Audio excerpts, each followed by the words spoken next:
All right. Good morning, everybody, or good afternoon, or good evening, depending on where you are. I'm Douglas MacLeod, the Chair of Architecture at Athabasca University.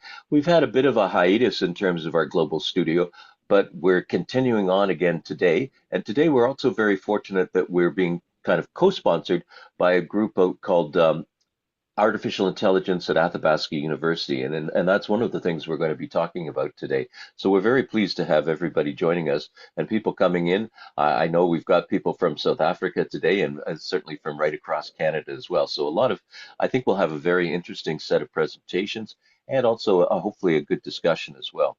So what we're going to talk about today is two things, and it all came out of I was in a final review, or sorry, a midterm review for one of our advanced studios, ADST 490. And today's presenters, Zee Virk and Mitchell Martens, gave an extraordinary presentation, both in the professional and expertise of the presentation, but also in the use of AI using it as a kind of a concept tool. So I thought, wow, this would be a great thing to share with people as we try and grapple with two issues which are really important. Well, AI is of course something is fascinating, and we're all kind of, I'd say we are almost reeling as we try to deal with it in all its various ways, shapes, and forms. And I even noticed today that we've got a bunch of AI note takers who have registered and who are, I hope, are taking notes. So this is pretty interesting as well. But the other aspect of it is also equally important.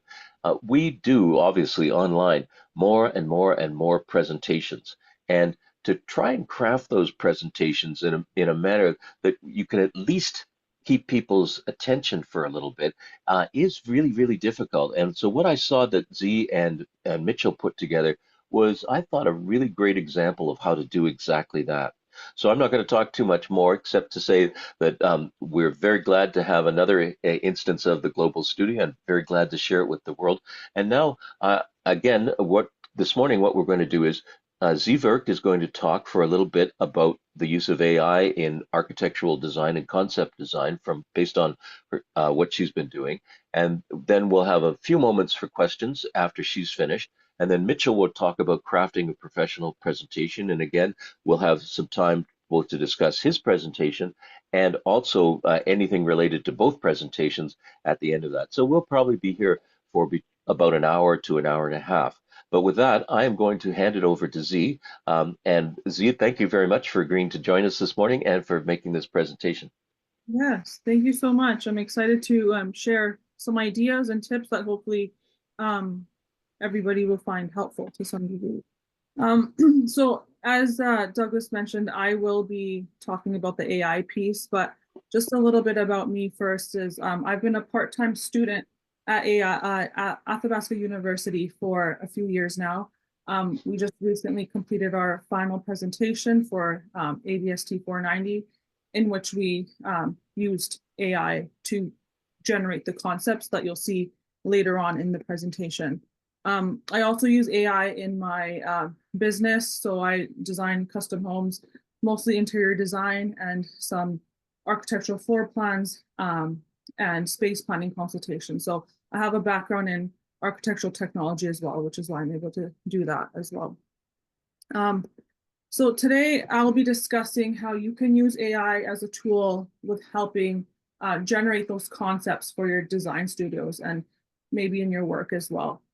The key points that we'll be discussing is why is AI important, how to use it properly and effectively, and I'll provide some tools and examples of how you could apply it in your own work. So Gen AI is super important. It's really just becoming the reality of the way that we're living. It seems like it's kind of helping us evolve as a species. And so it's a tool that helps us create more, faster, and better, and really within seconds, depending on what app you're using. It's a way to really communicate your vision more clearly, because oftentimes, especially in the design world, it's hard to describe what our intent is to somebody else that doesn't have that background thinking that you have. We often spend hours formulating these wonderful ideas, but it might not resonate with other people because they don't have that background thinking that you put into it and they just simply can't visualize it.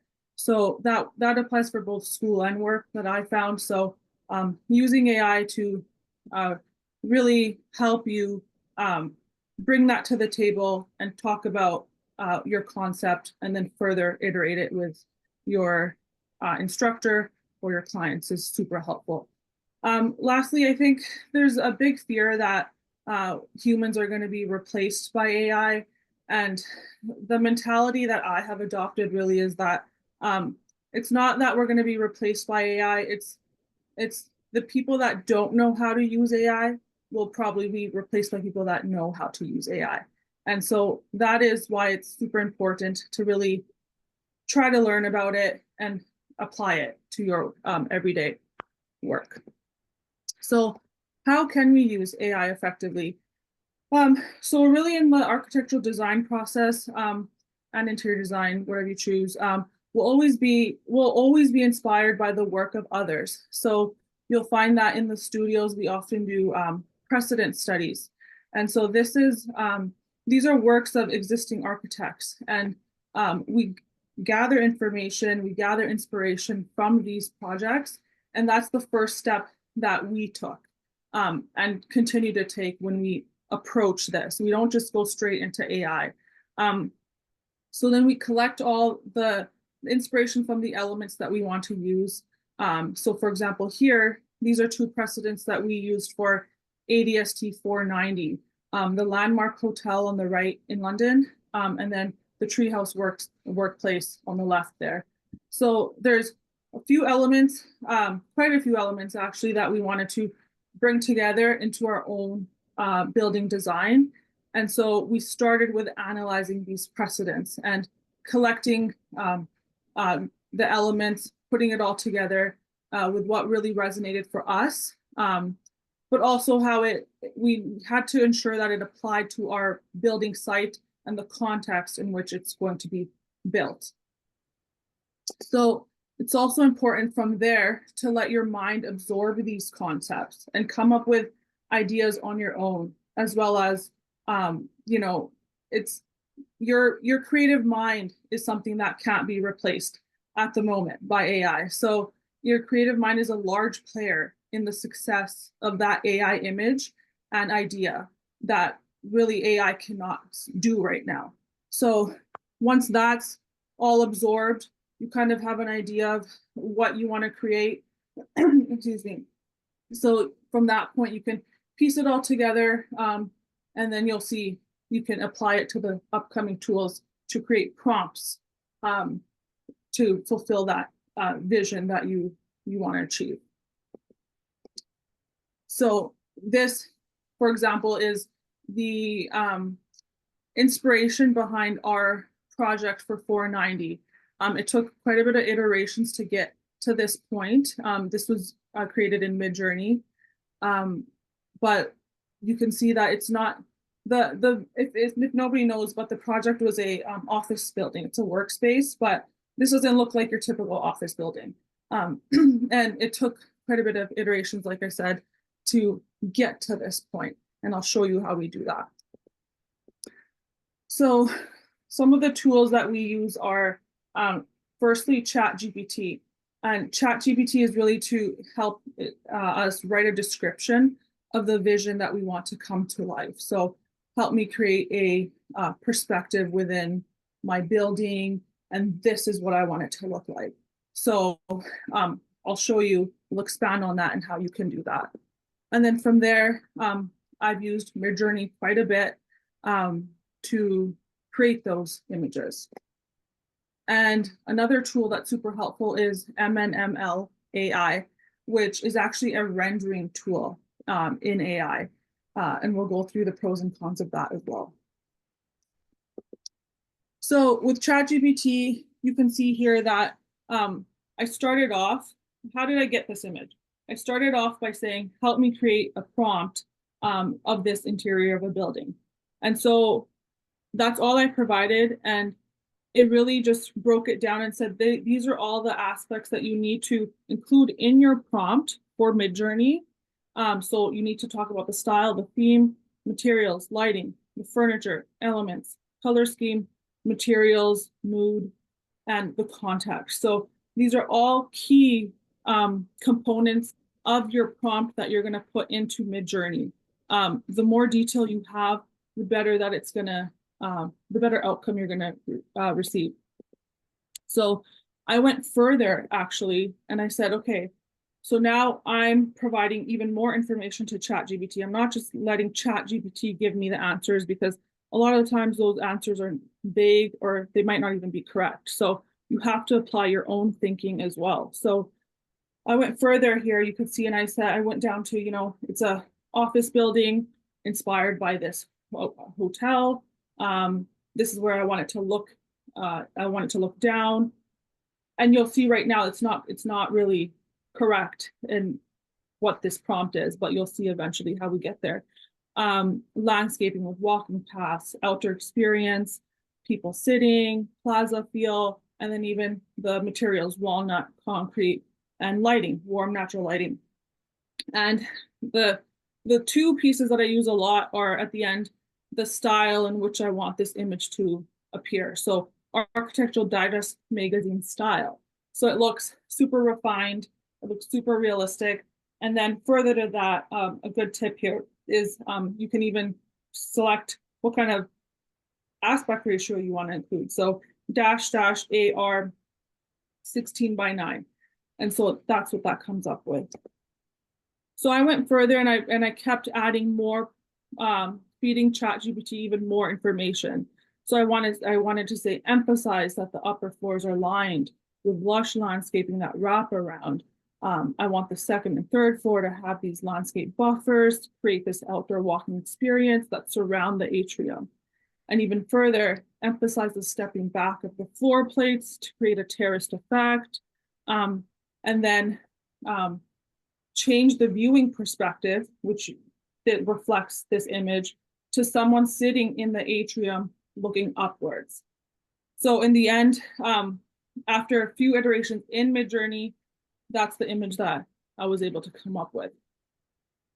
The prompt that ChatGPT gave was super detailed. I won't read the entire thing, but very detailed. It goes into modern office building, viewed from the perspective of someone sitting in the bustling atrium looking up. Stunning architecture, gradual step back, funnel-like effect, lush landscaping, green buffers that frame the outdoor-like corridors above, highlighting the interplay between greenery, walnut wood, and concrete floors. Even talking about the atmosphere, it's vibrant, it's open. There's people sitting nearby enjoying conversation and food. And then materials, timber construction that adds to the warmth. Blending that architecture with nature. And again, that Architectural Digest magazine style is still there, and that aspect ratio. So here's another example of, you saw earlier that mountain chalet image that we were inspired by for our, that guided our project. This is what Midjourney started with, and this is not nearly what we were trying to achieve. And so I was able to compare the prompts that I put into Midjourney. So now we're moving on to Midjourney here. And so what I noticed is, okay, I put in office building. And so the way that Midjourney perceives office buildings is not a mountain chalet architecture style. It's more contemporary, it's more modern. So that's kind of what it has shown here. And then I also noticed that I made a spelling error. So mountain chalet. So maybe that's also why perhaps it didn't capture what I was trying to achieve. So I went further. This is not necessarily the next prompt, but it was a series of prompts that I kept refining. And I just put 3-story building. I didn't put anything related to office because I knew that that was going to influence the Midjourney AI to really just be influenced by all that contemporary architecture that you see. And that's what we were not going for our project. And then further to that, I, of course, corrected the spelling. And so top left image is the image that we used as our guiding concept. And so here's another example. This is for 450. This is when I first started using Midjourney. And I introduced this to Douglas, and like it was received very well. And he wanted to know my process, and this is kind of how I started. You can see the prompt is not, it's not very detailed at all. And this is not what I wanted to achieve. So the more detail you provide, what's really in your brain, put it into the prompt, the better. So what I did here was I added more detail. I wanted a rotunda in the middle, bringing in all that natural light. I wanted views of the surrounding pine trees beyond, because my site had a bunch of pine trees. So you can even go, you can get super detailed and say Canadian pine trees or whatever. It really will show that in the image. And then again, I changed up the aspect ratio and added more materials. Further to that, this was the image that I ended up using for my project. Added even more information. People of all ages, you'll see kids in there, you'll see seniors, glass doors opening, cafe with plants. So this is definitely better. This was the guiding image and concept behind my project for 450. And so moving on to MNML AI. This is a rendering AI tool that's super helpful. It really helped me because my laptop, unfortunately, is not powerful enough to have a rendering software on there that can produce renderings in a decent amount of time. So I ended up finding this, and you can do everything from exterior renderings, interiors, you can do sketches, landscape plans, master plans. I tested out a landscape plan, exterior and interior. And so the pros to this is it's great if you really don't have a rendering software and you need an image within seconds. You can kind of just put in either your own image, your 3D massing model. I use ArchiCAD, so I was able to put on perspective of that into here. You'll see in the upcoming slides. But some cons to this is these technologies are obviously still improving, so they're not super accurate. You'll see that. You'll also notice that with MNML AI, you can start with a free trial, but then once your credits are used up, you have to start paying for that. So that's the drawback with that. So again, here, once you go into the platform, you can select what type of rendering you want to achieve. From there, you can upload your image and you select what type of image type you're inputting. So 3D mass, is it a photo, is it a drawing? I've really just used the 3D mass one. I haven't tried drawing or anything like that, but it worked, you'll see, pretty well. And then from there, you can give it flexibility, like how creative do you want the AI tool to, how much creativity do you want it to apply to your rendering? Or do you want it to be super accurate just based on what you have there? And then add in your prompt. You can even add negative prompts, like what you don't want in there. So this is an example of my 3D model. So on the bottom there is the 3D mass from ArchiCAD. And then top right is the rendering that it created. Honestly, not bad at all. It really gets the feel, gets the vision across, even though it's not 100% accurate. It creates a pretty good image. And this is an interior perspective. So bottom right, you'll see that was my 3D model. And then just simple colors and shading. And then using MNML AI, I was able to even put in, fireplace with brick, and it even has the same seating arrangement, which is nice. Another tool is actually Chrome AI that I wanted to bring up. This one I think is still free. So this was a north elevation of my building in 450, ADST 450. Bottom right is the 3D model image. And then I was able to generate a summer scene and a winter scene. So it was pretty good. Again, it captures the essence of what you're trying to evoke. So it's worth a try. So Chrome AI and MNML AI, I highly suggest you guys check that out and see how you can create renderings within minutes, really. Take some time to get used to for sure. But again, these technologies are evolving exponentially, very fast. So um, try to try to keep on top of it because it's definitely going to be valuable in your daily life for sure. So thank you guys so much, and I hope you guys were able to find some value in that. And I think we'll be opening it up to some questions now. Wonderful. Thank you very much, Z. I'm going to I'll monitor both the chat and there is if people want to though just unmute themselves and ask a question, feel free. So either in the chat or if you'd like to ask it, just unmute.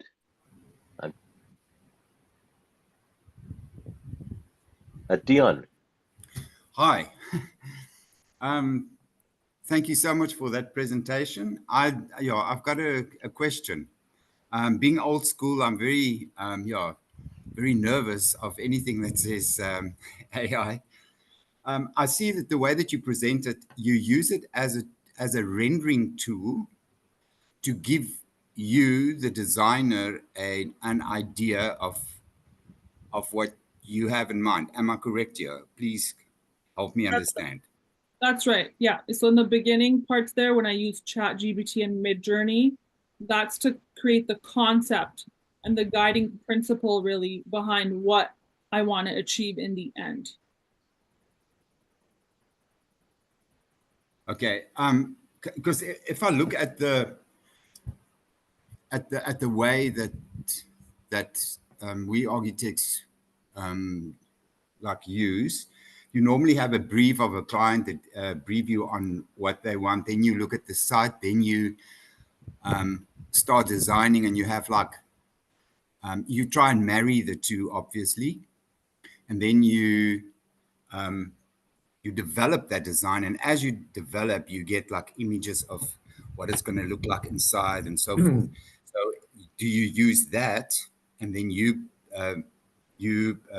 import that into one of the four rendering tools that you mentioned, and then basically just see what it looks like Lumion. Like I normally use Lumion after I've developed a concept, and then you get obviously all those effects that AI also have.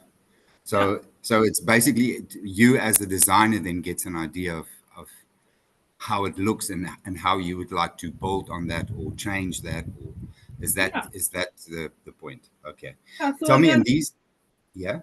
yeah, so exactly. So ChatGPT and Midjourney, like I said, is just concept generation, and then MNML AI and the Chrome AI is actually using your actual model to create Yeah. that quick rendering.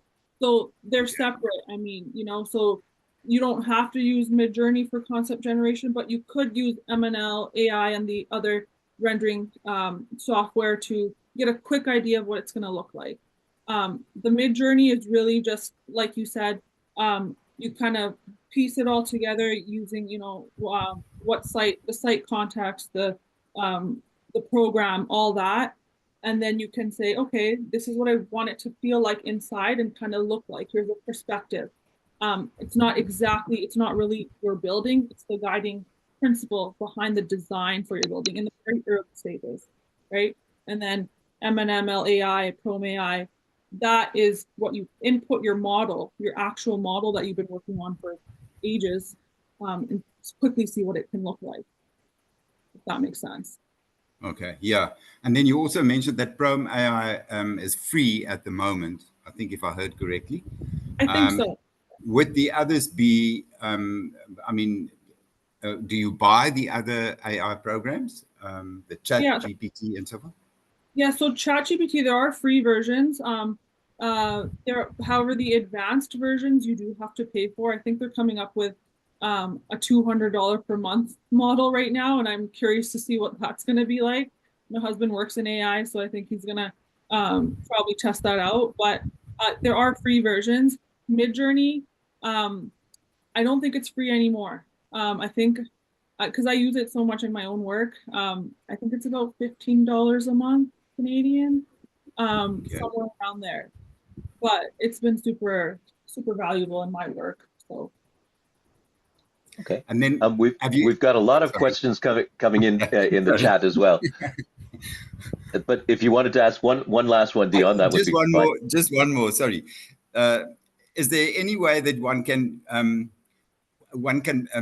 import your, say for example, your accommodation list? In other words, the building consists of so many rooms or offices or whatever, or and ablution facilities for so many people, and would this program be able to actually design a concept for you or not? that you're gonna have to test out. So I haven't gone and tested something like that out. You're gonna have to just kind of play around with the tool and see what it can achieve. And honestly, like I said, AI is evolving so fast right now that I wouldn't be surprised that you could do that. So it's honestly just a matter of just playing around with it yourself. Okay, thank you so much. Thank you, Dion.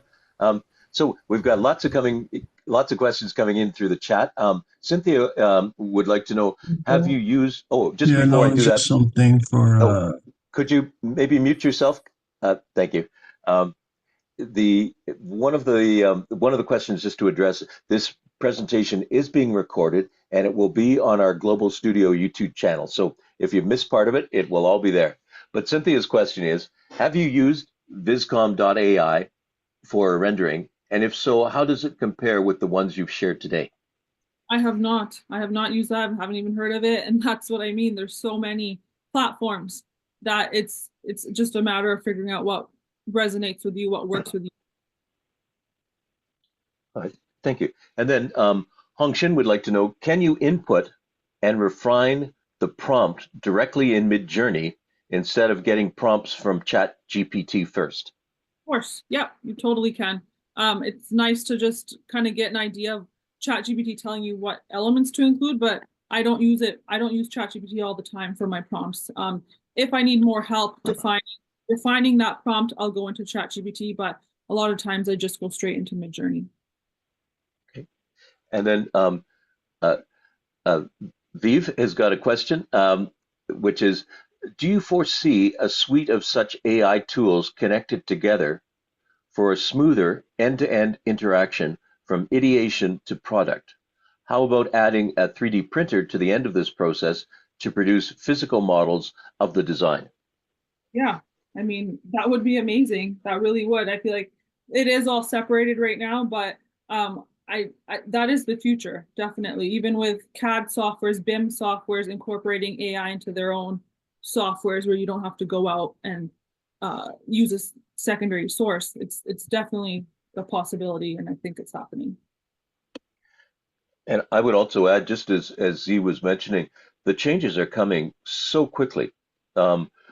Yesterday, I was just looking at the kind of videos that are now being produced by AI, and they're getting more and more every day. They get better, and in fact, that's one thing that's really important here. The changes are coming so fast. Like when Z first showed me some of her first images in AI, you could see, yep, and she shared one of them. If you look carefully, you could see, well, the structures, the column doesn't quite line up with the rafters, but you know that it got better and better and better. You don't see a lot of those artifacts anymore. And now with the videos, yeah, you can sort of see, like there's a little bit of wobble here and there, but you know that next month it's going to be something totally different, and you almost can be prepared for the fact that, and you must imagine that companies like Autodesk are working on this, that you would be able to put the program in for a building into a software like something like Revit, and that it would generate a BIM model for you. It's going to be a very different world, and that's why we really want to be able to stay on top of it. As Z mentions, if you may find yourself on the outs if you don't stay on top of it. But if you do, then there's going to be lots and lots of opportunities. One of the concepts that we're thinking about is whether or not we should start to work together as a group right around the world in terms of AI for architecture and put together a consortium. So if you're interested in that, maybe drop us a line. But there's a couple of more questions came in, and Benjamin is asking, I noticed Enscape is incorporating an AI quick render feature. I use it as a plugin to SketchUp. Do you think AI would be more effective used to refine renders rather than rendering from 3D mass? Yeah, absolutely. I think I haven't used that myself, but I don't know how accurate it shows and how it portrays your end goal. But again, give it both a try and see what works better. Um, that's my advice there. Yeah, and we know that both Enscape and Twinmotion are working on AI extensions to their software. Twinmotion was a game changer when it came out a few years ago, and the addition of AI will be incredible. Dion has a follow-up question, which are, what type of files are compatible to import into the tools you presented? Revit, CAD, ArchiCAD. Yeah, the beauty of the rendering software, M&M, LAI, and Chrome AI is it's literally just a screenshot image of your 3D maps. So that's really nice. And you can just put that in there and it'll use that image, apply the materials, the scene that you're looking for, and that's really it. So in that particular instance, so you're giving it an image rather than the model. Yeah, so it's an image of, I guess, the model. So Okay. it All right. And Rubab is asking, I've always wondered what life in architecture would look like once all these things are automated completely. We are in the transitory period currently. AI does make tasks easier and faster, but do you think it takes away the creativity aspect of an architect, for example? Yeah, this is a question that I actually looked into yesterday because at the time of me doing this, like last month, a couple months ago, AI AI cannot replace the creative human mind. And that's what I kind of started off with. And that's at the moment. I can't say that that's not gonna get replaced in the future, but because AI right now, it's being fed what we know already. So I saw something, a post yesterday, and it said if the Wright brothers used AI for, how can I create aircraft? AI would probably say, no, you can't do that. So, that's just it's just working with the information that we currently feed it. So I think humans are very, very important in the process still. And I would also add that the opportunity to explore alternatives quickly is really key to human creativity. So, you know, we worried about these same issues actually when CAD first came out. I'm old enough to remember the issues that were raised then. But there's no doubt about it. Some of this stuff is very, very, it will be controversial. In what happens when a developer um, says, well, I've generated my entire building using AI. It's completely code compatible. It's in on budget. Uh, why do I need an architect? And that's going to be a very interesting scenario that develops. So we no doubt will see that. But the other thing is, as the world develops and we become more and more used to the digital realm, we're finding, of course, what the ideal thing is for a corporation or like Autodesk is to get us all into subscription models, and that means that we don't really own our own materials anymore. Um, so it's there's some really interesting ethical questions, and I have to share this with you. It just came in on the chat. One of the AI note takers said, "It's quiet in here. Are you all done? I'll be leaving in 1 minute unless I hear someone talking." So I'm not sure what's going on there, but perhaps that's not a bad way to segue into the next presentation. Um, I hope we'll have some time at the end if you have additional questions for Z, that she'll stay with us and we'll be able to move to that. But when I'm looking at these things, it's a fascinating evolution too, not just of the technology, but also of the human beings involved. So, for example, I have watched Z and Mitchell develop as designers and start to use new tools and start to use and express themselves in an increasingly sophisticated manner. And that's probably the most hopeful thing that we have in terms of the future of the profession. So with that, I wanted to just thank Zee for a wonderful presentation, and she'll stay with us, and we'll be able, if you have more questions, we can ask some of those at the end. But now I'd like to turn it over to Mitchell Martens to share uh, his they work together on this presentation, so he's going to focus on the presentation. But you know, I have to set this one up because we often see online or in classrooms or wherever you are at conferences that presentations we could do a lot better. I notice sometimes you'll see a slide which is so crammed with text, for example. This is the one that really bugs me. It's so crammed with text that you can't even read it. And there's nothing more annoying to a human being that when you're looking at an image or a slide and you can't actually make out what it's trying to tell you. So there's a lot of things. I mean, that's just the most basic stuff. What you're going to see now is some really interesting techniques to keep people's attention. I mean, these days we all have the attention span of a goldfish. Unless you craft your presentation to keep things moving and to make things move, you're going to lose people. And this is what this presentation just does so well. So, Mitchell, I'm very happy to turn it over to you, and it's all yours. So thank you so much, Douglas.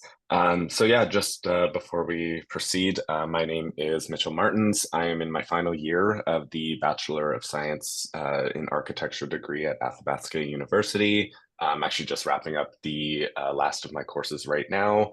I also just completed ADST 490 with Zee.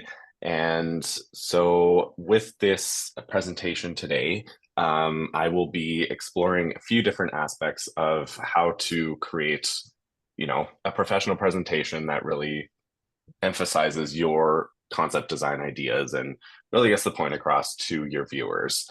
I will be using various examples from the presentations I did in ADST 490 just to provide some context to this presentation. So I will be exploring 4 different aspects of these presentations, starting with visual attributes, looking into the graphic tools that I use to create these elements, ways to use diagramming to really bring your presentation home, and then also the sequencing of your presentation. And with all 4 of these aspects, it kind of creates a circular fashion that each one of them influences the next. And without one of them, you could be missing something in your presentation. So they're all equally important. So starting with the visual attributes, this section will be kind of looking at the physical elements in your presentation. So I'll be using some example slides from my previous presentations just to give some context. We'll be looking at elements such as scale, use of colors, fonts, animations, your imagery that you're using, and the overall composition of your presentation. So in the context of this project, this was for a community master plan design project, as well as a workplace office building. And the slides that you're going to see here are for a site analysis of the subject site for our project. So first, looking at this slide here, I just want to talk about some of the elements of the slide itself. So starting with, what doesn't seem like the most important element, but, your font is actually incredibly important. Don't use something that's, too hard to read. Simpler is better in this case. So using something such as Arial or Helvetica is, it might seem like you want to wow at the presenter, but using something as basic as that really just makes it really clear to read and clear to understand by the viewers. Having a scale bar in the corner of your slide is really important, and you can find countless versions of these online. Honestly, the one I use is just a basic black and white box design, just for simplicity's sake. And I've actually created it right in Keynote, which is what I'm using to present today. I've created it right in Keynote, and then when I import my images, I can adjust the scale accordingly to the image, just making it really simple to adjust as needed. Having a north arrow is completely important as well. So again, the simpler the design, the better for that. Don't go with something too elaborate and fancy. Keep it really basic and easy to read by the viewers as well. Kind of one of the most important aspects of your setup of your presentation is the placement of your content. You want to That's what you want your viewers to see, and that should be at the forefront of each of your slides in your presentation. So it should be the largest element on your slides. So, try your best to focus one image per slide. Sometimes in certain cases, it is acceptable to have 2 images or 3 images on a slide, but, try to organize them in a way that really brings the emphasis to what you're discussing on that slide specifically. So then some other examples just to kind of really give some emphasis to your presentation is the use of colors, and how you're kind of indicating your information on your slides. So in this example, I'm using location markers to indicate locations of places with similar typologies. And I'm using colors to differentiate each of those specific things rather than using text. Color is a really easy way for people to absorb information. It's clear, it's concise, and it's just visually pleasing sometimes.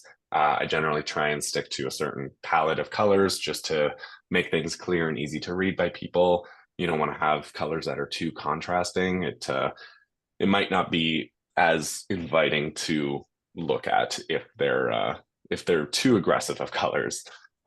So that is one method.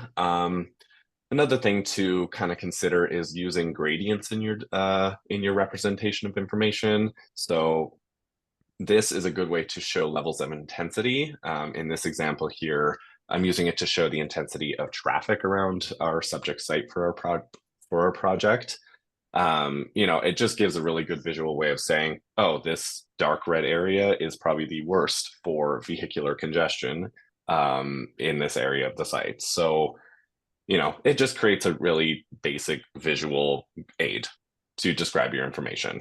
And, creating your graphics means the more you put into the graphic, the less you actually have to say because the graphic speaks for you. Some other methods of doing this are using color shading to indicate really specific areas around a site or in an image. For this example, using land use zoning, you can either use kind of random colors as long as they're kind of complementary to each other, or create a themed color palette, as I had mentioned before, as long as the colors are distinct enough to be understood as different elements. And then, if in certain cases the information is a little more vague that you have to go off of and you're trying to create an image based on that, you can use it just as a single color to shade a blanket area. So it says, oh, all the green areas are vegetated areas around your site. Might not necessarily have the information on what type of plantings are in this area, but it gives the viewer a visual idea of where there is existing vegetation around your site. So these are just kind of some basic ways to set up our presentation. Now I'll be next going into the tools I use to create the graphics that you'll see through the rest of the presentation as well. So there's not a crazy, you don't have to, go and buy all these expensive softwares to be able to create professional graphics and professional presentations. Quite honestly, the three that I use personally that I find work really well together are SketchUp, Adobe Illustrator, and Microsoft PowerPoint. So there are alternatives to all of these products. I'm understanding that Adobe is not accessible to everyone just because they don't provide a student-friendly option for accessing their products. So, there's alternatives such as CorelDRAW, Affinity Designer. Honestly, in certain cases, you can even use Microsoft Word or your presentation software to create these graphics. I use SketchUp as an easy way to model items when I don't necessarily need, exact articulation and detail to create those ideas. and it's a really user-friendly option.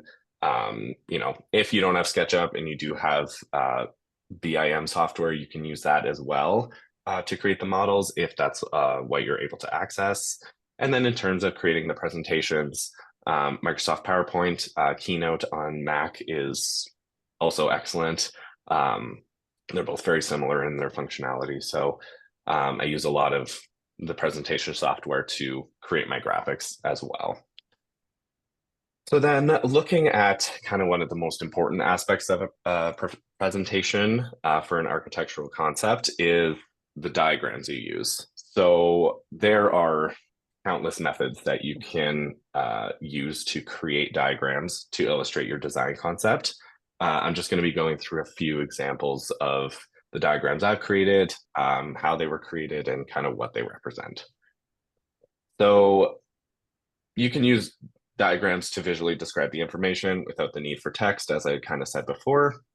In this example, for our project, we were inspired by the Select First Nations in the Okanagan, as they have this cultural framework that describes 4 aspects of their values, and that inspired our project. And they have this framework organized by the 4 cardinal directions. So this diagram creates a direct visualization of those cardinal directions. So you're able to visually see, oh, to the south is the Saskatoon berry, which represents such and such values about the First Nations. So, you know, it's just a visual, it's a direct visual that kind of demonstrates that idea. I created this in Illustrator just using some images from the internet. Really nothing too crazy, and you can create this in many softwares as well. And then kind of bouncing off that, you know, direct visualization, if you want to kind of go into detail on each of these elements, we've set up this we've kind of set up this slide to kind of emphasize each of the specific elements by highlighting them, changing the opacity, and, you know, kind of setting the other images back so you can focus on each of the elements that you want to discuss. So changes to the opacity, changes to the text, and using animations in your presentation software to kind of move through each of the elements, and then it keeps the viewer engaged by knowing what you're talking about at that current moment, rather than having all 4 elements on the slide and they're not really sure which one you're talking about. So this visual was just, again, created in Keynote using images from the internet and animations as well. So a lot of the time we're looking at frameworks in architectural concept, and the previous one was a direct visualization of the cardinal directions. This one is more indirect, as it doesn't necessarily have, like, the placement of the elements in the framework aren't necessarily there for a reason. It's just to demonstrate the framework as a whole. So I consider this just indirect visualization of a framework. So it's similar to the first diagram. And a good way that you can kind of emphasize this is, you know, keep it off to the side kind of as a visual reference. Again, using opacity changes and animations to highlight the element you're talking about within the framework. And then you can have supplementary information off to the side as well, using symbols, text sizes, and line thicknesses to really emphasize the ideas that you're talking about.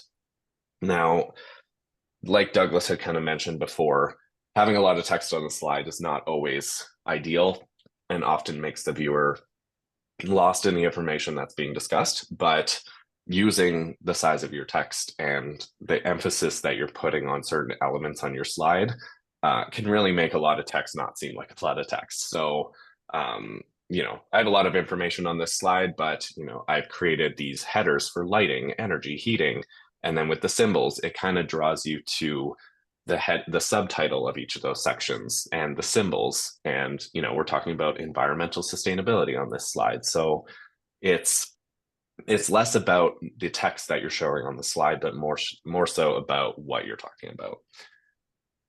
And then this is just kind of showing how you can use, again, the colors kind of complementary to the framework to really bring that idea home in all aspects of that framework you're discussing. Another way that you can kind of represent your ideas is through a central idea. In this case, I was talking about the client that we were designing our project for, and just discussing their core values to their company. This is for WSP, global engineering firm, as I'm sure a lot of you are aware of. So using just basic symbols and images placed with a purpose on the slide can really just say to you that WSP is the central idea of this slide. You don't even have to use arrows to show that all of these things specifically connect to that central idea, because it's implied by how you've organized the images on the slide. So with all these other examples out of the way, diagramming is really the most important for explaining the design intent and program behind your project. So there's various methods that I use to demonstrate building program. In this instance, using a scaled graphic here shows the comparison of different spaces within your building. I created the base layout and scale of these areas in SketchUp, and then I exported it into Illustrator and added colors and text just to create a very simple graphic that illustrates, these are the spaces within my building. This is how much area they need to occupy in order to be functional. And, it's not the final graphic that says this is my program for my building, but it gives a good starting point to say, this is about how much area my building's going to occupy. It's kind of the starting point for discussing program. Some other diagrams that are really helpful is, to guide your individual analysis of program.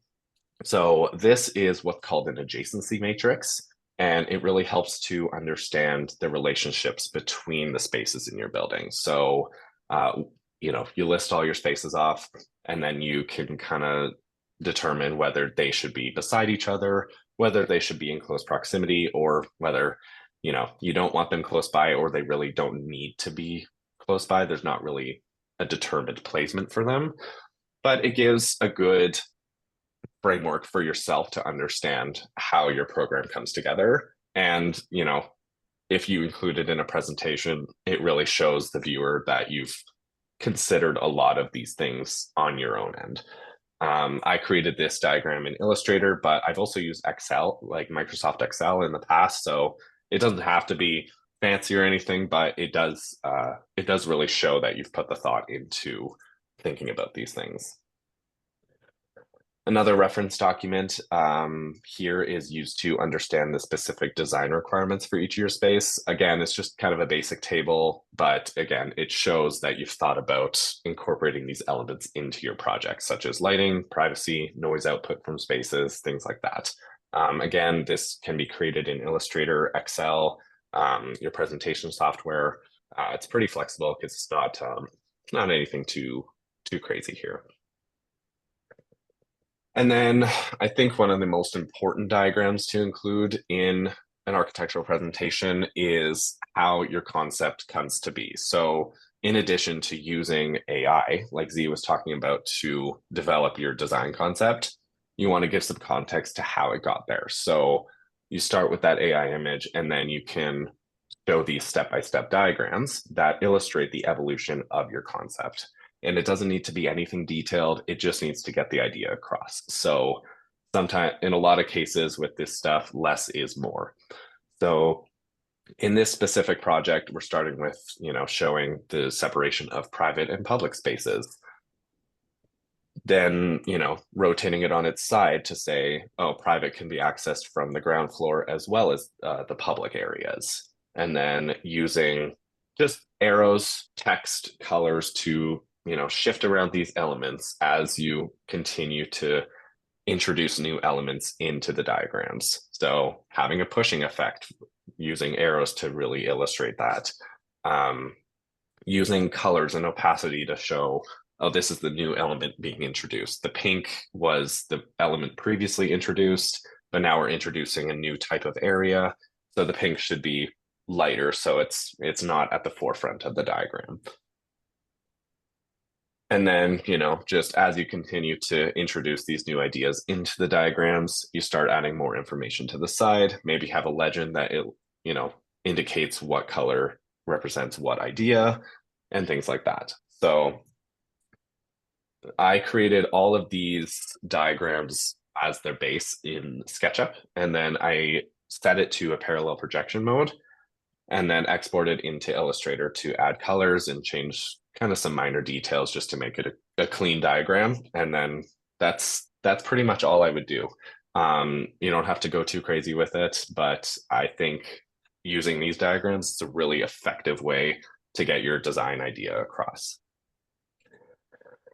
Another diagram that is really effective is the bubble diagram for explaining program. And you can really emphasize this by using animations to introduce your ideas one by one. So you can use moving items on the sheet. You can use, where you fade the items into the slide one by one. So it doesn't, overwhelm the viewer by seeing all these bubbles on the sheet and not having the time to digest what information is being presented to them. So this allows you to discuss one by one. Oh, this element was introduced to emphasize this. The reception desk was placed close to the main entry just to provide quick access to it. Outdoor spaces, things like that. And then you can use those animations to kind of demonstrate that idea across multiple floors if you have it, or multiple diagrams, kind of depending on your project. And then just to kind of tie it all back to the final end product, because you want to ensure that the items you discuss in the beginning of your presentation are represented at the end of your presentation as well. When you have floor plans or elevations or a site plan involved, you want to make sure there's some element that says, I've considered the program and this is how I applied it. So using those colors from your program overlaid onto your floor plan is a really easy way for the viewer to understand that it was how those ideas were applied. You can create this either by putting your floor plan into Illustrator or whatever graphic software you're using and just draw some shapes, or quite honestly, you can even do this in Keynote or PowerPoint. Just use the shape tool and draw it over top of your floor plan. And it doesn't have to be anything crazy, but again, it gets the idea across that you've considered this. You've considered these ideas throughout the extent of your presentation. The final thing I want to discuss is sequencing of your presentation to ensure the organization of your ideas is concise and is consistent throughout your discussion. So the general rule of thumb that you should follow is to organize your ideas from large scale down to a smaller scale. So with the first slide of your presentation, it should always be a showstopper image. You want to include a rendering, an AI concept image, or something that really sets the tone for the presentation. It gets the viewer interested and kind of gives an idea of what you're going to be talking about.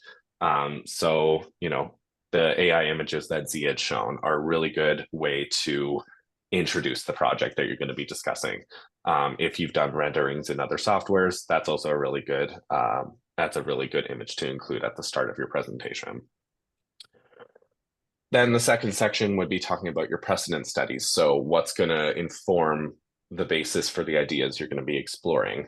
So talking about, the projects, specifically the elements that you've found interesting about those projects. Keep it brief to a couple of slides, and that would be kind of the next thing you want to talk about, because it's the element you're discussing prior to knowing anything about the project. And the ideas you discuss will stay in the viewer's mind as you proceed through the presentation. Then you would talk about your client and your site analysis as well to determine what exactly your client and the site needs in order to ensure the success of your project. Then you move on to discussing sustainability. Now, normally you would want to discuss sustainability once you have a building established, but I think it's really important to consider this at the forefront of your projects.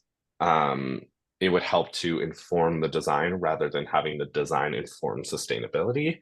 It creates more of a proactive approach, and the viewer would be able to see that as you move through your project.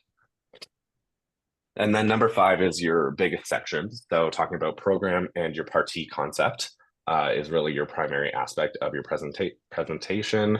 Quite honestly, it could be considered one of the most important aspects of your presentation. So you want to ensure there's lots of detail applied to this section of your presentation, because it's really going to set up the basis for what your concept is going to be, whether you're showing AI images or diagrams or conceptual frameworks. It's all setting up the basis for what your project is going to be, and that should really have the most emphasis put on it. We always want to, create these nice looking floor plans or elevations or renderings, but if you don't have the framework of your program and your concept behind that, and it's not represented properly, there is going to be some missing links in your presentation.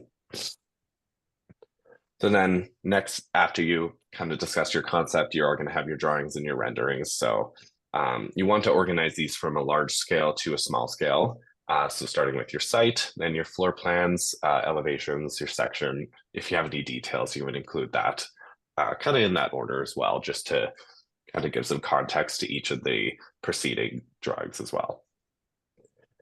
And then the final slide of your presentation, you would kind of replicate the same method you would be doing for your first slide. So have another showstopper image that really sends off the presentation. It might be an image that prompts questions from the viewers. So happy birthday. Thank you. I'm so excited. No glue sticks, though. I'm still disappointed. But that is the presentation I have on creating a presentation, and I believe we're opening to some questions now as well. Yes, thank you very much, Mitchell. There's just a follow. I'm just going to jump right into things. There was a follow-up comment on the AI thing from Vive. It's more a comment than a question, so I'll simply read it out. In his opinion, AI mimics cognification processes of human minds to a reasonable extent, including creativity, critical thinking, and regulation. Every profession is being disrupted: teaching, coding, authoring, media development, artistic expression, banking, and so on, to various degrees. Not learning about these new developments and how they potentially impact professional life is not advisable, in particular to our students. So thank you for that, Vive. And maybe we can come back to that in a minute or two. But already there's a question in the chat. What are some of the tools that can help us when collecting data for site evaluation of a project? Yeah, so this is actually a really interesting question, because in ADST 490, I kind of explored, along with Z, a different way of collecting this information. So we were introduced to Miro as it's kind of I almost describe it as an online pinboard.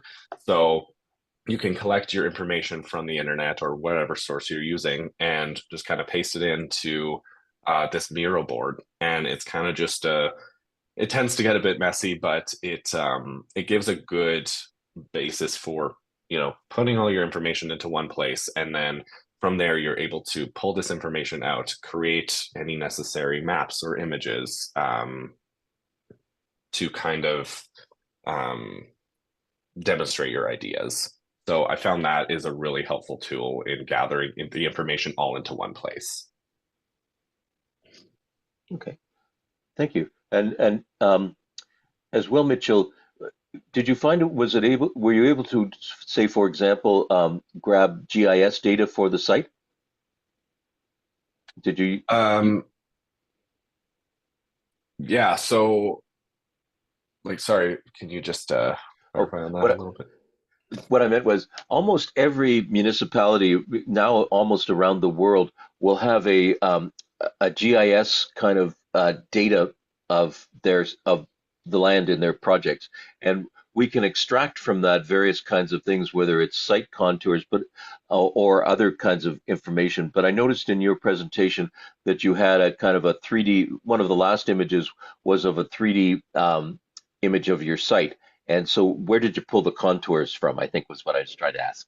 Oh yes, yeah. So we did pull those contours from the GIS map for the Okanagan district, and then we imported an image of that because it wouldn't let us export an actual working file. So we imported an image of that into ArchiCAD, and then we traced over the contour lines to create. It's not the most ideal, and some municipalities will potentially have access to download these contour lines in an editable format. But if you're not able to, tracing is a method that you can use because those GIS systems do provide the information on how much of a height differential there is between each of those lines. So there's a couple methods you can explore to create that information for your use. Okay, thank you. And Rubab has another, it's a follow-up question. How about sites where you get your sources from for site studies specific to your project? I think that's asking about site data. Yeah, so there are numerous ways you can gather information. So, for example, let me just kind of go back to the beginning of this presentation here. So, in this project, we had explored a specific site within the region of Lake Country. And sorry, the transitions always block up the presentation at this point. But a lot of municipalities have databases where they collect information. In this case, this specific district had a website that gathers a lot of information. So, for example, wildfire history is what's being shown here. Landscaped area, like vegetated areas with existing trees and plantings, nearby water courses or contours. A lot of municipalities will have this on one website. Other municipalities, such as Calgary, where I'm from, have this kind of distributed across a number of different websites. So sometimes you have to do a bit of digging to find this information. I found that just starting with a basic Google search saying, I'm looking for wildfire history for this region. So Google wildfire history, Central Okanagan District. And this is how I found the map that told me the information I needed to find. Or, if you're looking at understanding the views of the site, Google Maps is kind of your first quick bet if you don't have access to the site. If you do have access to the site, go to the site. So there's countless ways that you can find this information, but kind of starting with a basic prompt into Google search is kind of your best starting point, I'd say. Yeah, every municipality kind of treats it different, so it's hard for us to establish an exact method to go about for each project if it's in a different area. So, Thank you, Mitchell. And Vivek has a comment or a question as well. Is there a framework or tool or rubric to help assess the quality of presentations before one starts to tinker? It would be good to have a sense of before and after analysis to determine how much time and energy to invest. Great question. Mitchell? Well, I do not have a framework or anything to kind of base this off. That's the fun of working in architecture is you are establishing a lot of your own processes. It's just, create a design. How you choose to get there is how you do that yourself. So what I have found really helpful is kind of as I've progressed through these studios, I've learned what information is actually relevant to the project. It's good to consider demographics, what kind of people are in the area that you're designing the project for. Whereas, looking at vegetation, it's important to know what species are in the area, but do I need to know the exact placement of each of these things? Not necessarily. It's just understanding native species. So you kind of learn the best way to find the information you need but there's no formal framework that guides this, unfortunately, is my long story short answer. So Um, I would say that one one rubric you can use is when you watch the number of participants, you can get pretty good a good sense if it's a good presentation, if people stick around like they have today, or if they all of a sudden start leaving. So that's one. It's kind of a cruel one, but it is there. Benjamin has a question that he says he appreciates the neat graphic look of the presentation. He's curious, however, if there is an AI platform in the graphic design realm that can help with organization, layout, or color grading, perhaps through prompts. Um, personally, I have not used one, but I would not be surprised if there is one at this point. You know, just based on some of the things that Z had discussed earlier, I would not be surprised if there is one to do that already. But again, it would kind of be the similar fashion where you're still putting in the information that you've gathered, and it would still be a bit of back and forth to get to the point where it's being represented properly. But yeah, I'm sure there would be one available that you could explore for sure.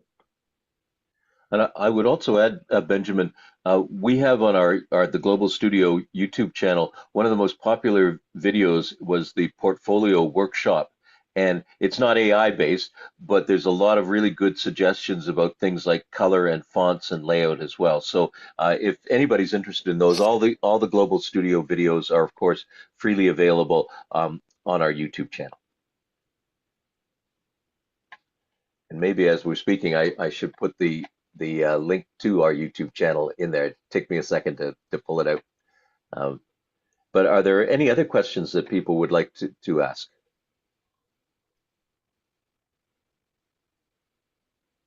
And if you want to shout them out or if you want to type them into the chat, either way is fine.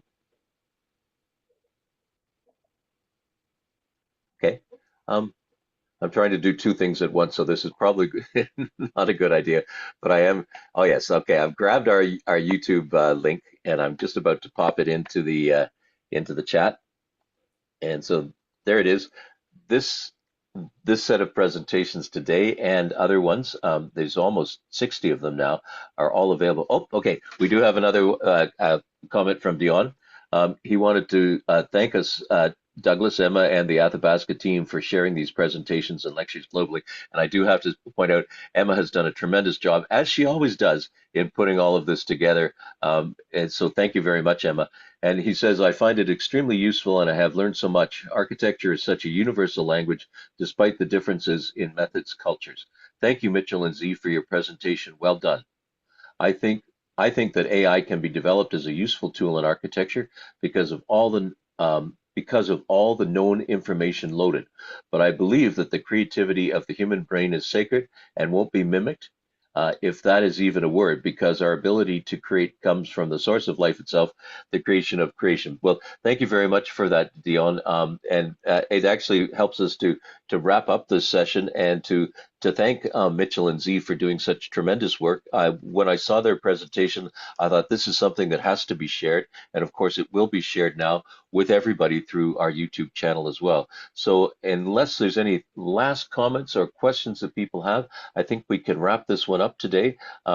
And thank you everybody for coming in from around the world. And certain Dion did thank Emma, but again, thank you, Emma. And most of all, thank you to Mitchell and Z for sharing their work with us today.